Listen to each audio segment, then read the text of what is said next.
नमस्कार, आप देख रहे हैं एसपीएन 9 न्यूज़ और आपके साथ मैं हूं क्रांति सिंह। रोज जो है हम एक चीज़ देख रहे हैं कि महाराष्ट्र की राजनीति में शिंदे वर्सेस फडणवीस की जो लड़ाई है वो बढ़ती ही जा रही है। इस पूरे मसले को हल करने के लिए जो है भाजपा कोशिश ज़रूर कर रही है कि चलिए दोनों को जो है शांत करवाया जा सके, लेकिन यहाँ पर दोनों ही नेता जो है वो आपस में एक दूसरे पर बिगड़ते हुए नजर आ रहे हैं।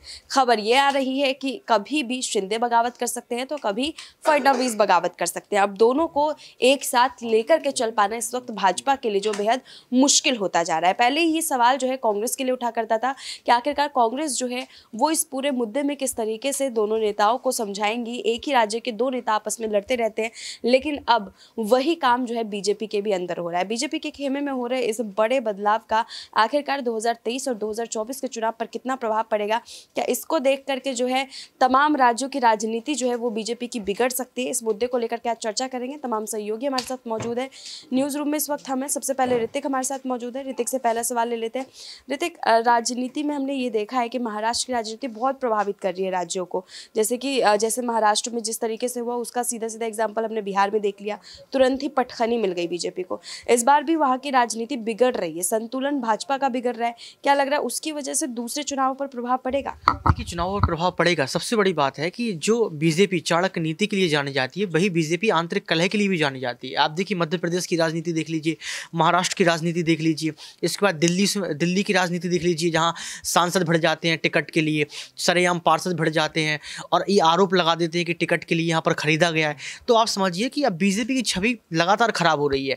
देवेंद्र फडणवीस एक ऐसा चेहरा जिन्होंने महाराष्ट्र में जो है बीजेपी की सरकार बना दी, एक ऐसा चेहरा जिसको सीएम बनना चाहिए था, एक ऐसा चेहरा जो नरेंद्र मोदी की सरकार के लिए हमेशा ही जो है आगे रहे हैं, लेकिन इसके बावजूद इनको पीछे रखा गया।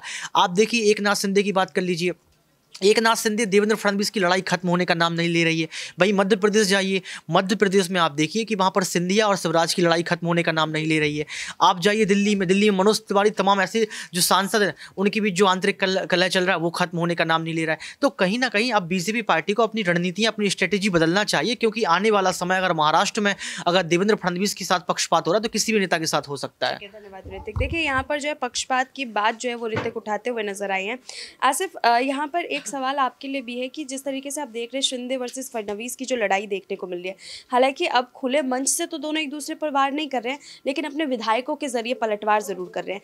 इस पूरे मंजर को देख करके क्या लग रहा है, महाराष्ट्र की राजनीति क्या बीजेपी के भी हाथ से निकलेगी और शिंदे के भी हाथ से निकलेगी? शुक्रिया क्रांति। देखिए, किसी को जलाने के लिए कुछ देर तक आप अपने ईगो को सेटिस्फाइड तो कर सकते हैं, और यही चीज़ हम सबको, अहंकार और ईगो की लड़ाई हम सबको महाराष्ट्र में देखने को मिली, क्योंकि बीजेपी को ये ईगो दिखाना था कि भाई हम सरकार गिरा सकते हैं, और वाकई में चाणक्य नीति लगभग जो है कामयाब होती है, और इसीलिए जो है उद्धव ठाकरे की सरकार गिरी। लेकिन इस ईगो में मारे गए या फंस गए बुरी तरीके से तो वो है सिर्फ और सिर्फ देवेंद्र फडणवीस, क्योंकि 2019 के वक्त आप जब बात करेंगे तो सिर्फ सीएम के वजह से ही उद्धव ठाकरे अलग हो गए थे, क्योंकि देवेंद्र फडणवीस बोले भाई मुख्यमंत्री, वो कह रहे थे हम बनेंगे 50-50 फॉर्मूले पे। तो अब क्या है कि अब 6 महीने से ज़्यादा दिन के हो गए हैं वक्त, अब सबको पता है कि भाई आगे की रणनीति पे काम तो करेंगे। अब एकनाथ शिंदे जब से बन गए तो वो अलग सपना देख रहे हैं कि मैं ही रहूंगा, लेकिन बीजेपी ऐसा नहीं होने वाली। यही वजह है कि उनके गुट और देवेंद्र फडणवीस के बीच के जो गुट है, दोनों में आसमान जमीन का 36 का आंकड़ा देखने को मिला, और इसका लॉस पूरी तरह से जो है बीजेपी को देखते हुए नजर आएगा। ठीक है, धन्यवाद आसिफ। देखिए, यहाँ पर जो है बीजेपी को यहाँ पर फायदा होगा या नुकसान होगा, इसकी कहानी कहीं ना कहीं उन्हीं के नेता जो है वो गढ़ते हुए जा रहे हैं। जिन नेताओं के ऊपर दाव खेल करके यहाँ पर बीजेपी ने ये कोशिश की थी कि सत्ता में जो है वापसी की जा सके, उसी नेता के ऊपर जो है अब एक ऐसा भी दाव उनको खेलना पड़ेगा जिसकी वजह से वो स्थिति को जो है सुधार सके। दीपक अब हमारे साथ जुड़ चुके हैं। दीपक से अगला सवाल ले लेते हैं। दीपक, शिंदे फडणवीस को देख करके यहाँ पर क्या लगता है, क्या जो ग्राफ यहाँ पर मेंटेन करने की कोशिश भाजपा ने की थी वो मेंटेन कर पा रही है, या फिर उसमें कुछ बढ़ाव और गिरने की कोई स्थिति दिखाई देगी? देखिए, अभी तक तो यहाँ पर बढ़ता ही नजर आया, क्योंकि 39 थे, 39 से संख्या 41 तक पहुँचने वाली है। सांसदों की संख्या पहले 12 थी, ये 14 के करीब पहुँचने वाली है। तो धीरे धीरे ग्राफ बढ़ ही रहा है शिंदे और फडणवीस का। इसका फायदा बीजेपी को मिल रहा है, क्योंकि बीजेपी के नाम से उतर रही है। लेकिन शिंदे का क्या वजूद है? अभी यहाँ पर इनको बाला साहेब की शिवसेना कहकर पुकारा जा रहा है। यहाँ पर कल को शिंदे बाला साहेब शिवसेना कहकर पुकारा जा रहा था, और दो तलवार ढाल के साथ आगे बढ़ रहे हैं। लेकिन जब तक इनको एक प्रॉपर चुनाव चिन्ह नहीं मिल जाता या अपने चुनाव चिन्ह को लेकर खुद ऐलान नहीं कर देते, तब तक इनको ज़्यादा फायदा आंतरिक तौर पर नहीं मिलेगा, क्योंकि ये कभी भी गठबंधन, ये समर्थन की सरकार है, गठबंधन भी नहीं कहेंगे। गठबंधन वहाँ होता है जहाँ पर कोई पार्टी के साथ आए। लेकिन अभी 23 तारीख को उद्धव ठाकरे का कार्यकाल खत्म हो रहा है, तो वहाँ पर सबकी नजरें रहेंगी। तो फडणवीस का यहाँ पर पूरी तरीके से बढ़त रही, क्योंकि वो तो भूल ही चुके थे कि 5 साल तक उनको कोई सत्ता मिलेगी।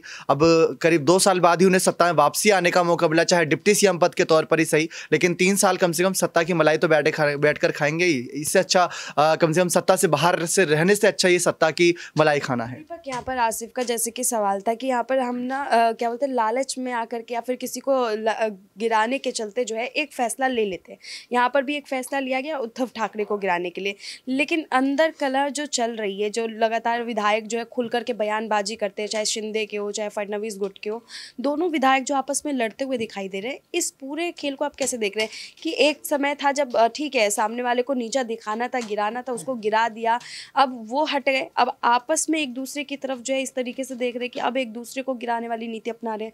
इसको देख करके क्या लग रहा है कि सच में ऐसा ही है कि एक पड़ाव को पार करना था, पार कर लिया है और अब उनके दिमाग में कुछ अलग ही चल रहा है? देखिए, ये शुरुआती फेज में दिक्कतें आती है। कहा जाता है जहाँ 4 बर्तन होते हैं वहाँ खटपट की आवाज जोर आती है। दोनों ही गुट अलग अलग है, दोनों की विचारधारा अलग है, लेकिन हिंदुत्व का मुद्दा दोनों का एक ही, बस इसी के एक सहारे टिके हुए हैं। इसलिए पीएम मोदी ने भी शिंदे की तारीफ करी थी, क्योंकि हिंदुत्ववाद को बढ़ाना, जिस तरीके से यहाँ पर अपने हक के लिए बोलना, अपने समाज के हक के लिए बोलना, ये शिंदे के लिए काबिलियत भरा रहा।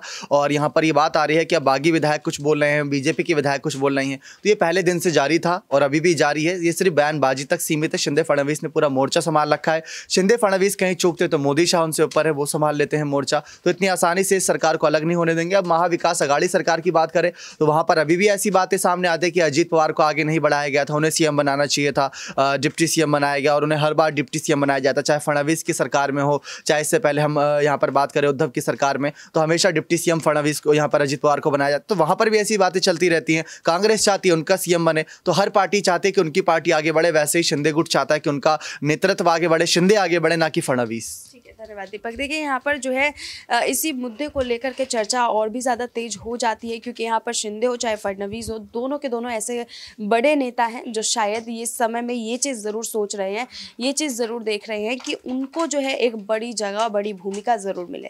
लेकिन देखिए, ज़्यादा टाइम नहीं है, जल्द ही चुनाव होंगे उत्तर यहाँ पर महाराष्ट्र के भी, लेकिन महाराष्ट्र के चुनाव में इस बार जीत किसकी होगी वो कोई नहीं जानता है। यहाँ पर हमारे साथ कशिश जुड़ चुके हैं, कशिश से अगला सवाल ले लेते हैं। कशिश, महाराष्ट्र की राजनीति को देख करके आज सवाल ये भी उठ रहे हैं जनता की तरफ से कि क्या फडणवीस जो है वो एक ऐसे दुश्मन के तौर पर उभर सकते हैं आने वाले समय में, जिसको जो है बार बार चोट दिया गया है। लेकिन पहले तो बहुत मान सम्मान दिया जाता था, लेकिन आज वो मान सम्मान कहीं ना कहीं एक तरफ कर दिया गया है।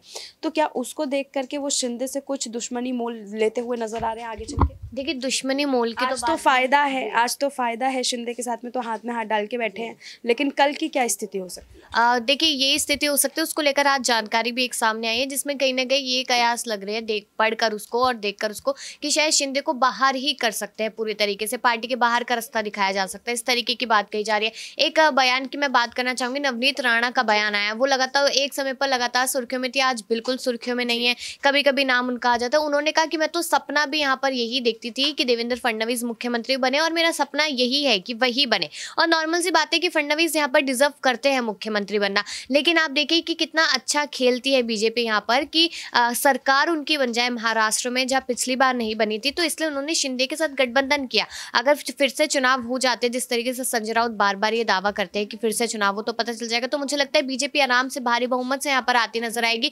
और आने वाला जो समय है 2024 में ही आप देख लीजिएगा क्रांति की, यहाँ पर जो सांसदों का जो गुट दिखाई देगा वो यहाँ पर बीजेपी का ही दिखाई देगा, क्योंकि वो खेल ऐसा ही खेलती है। कहीं ना कहीं शिंदे ये सोच रहे हैं कि उन्होंने बीजेपी का इस्तेमाल करा है और यहाँ पर मुख्यमंत्री बने, लेकिन असलियत ये है कि बीजेपी ने उनका इस्तेमाल किया। और ये उनको समझना चाहिए, क्योंकि आप अभी एक छोटे से यहाँ पर एक पंछी के तौर पर आप देखे जा रहे हैं कि आपका इस्तेमाल किया, उसके बाद आपको पार्टी से बाहर कर दिया। तो कहीं ना कहीं ये सोचने वाली बात है कि शिंदे का क्या होगा आने वाले समय पर। धन्यवाद कशिश। देखिए, यहाँ पर एक बात तो सही है कि यहाँ पर जो है दोनों नेताओं के बीच की ये शालीनता और वहीं पर दोनों गुटों के बीच की ये तकरार महाराष्ट्र की राजनीति में एक नया किताब लिखने को तैयार है। देखना बेहद दिलचस्प होगा कि आने वाले समय में जो है कौन सा नया पन्ना एक बार फिर खुलेगा। फिलहाल आज के लिए बस इतना ही। देश दुनिया की तमाम बड़ी खबरों के लिए देखते रहिए ESPN 9 न्यूज़।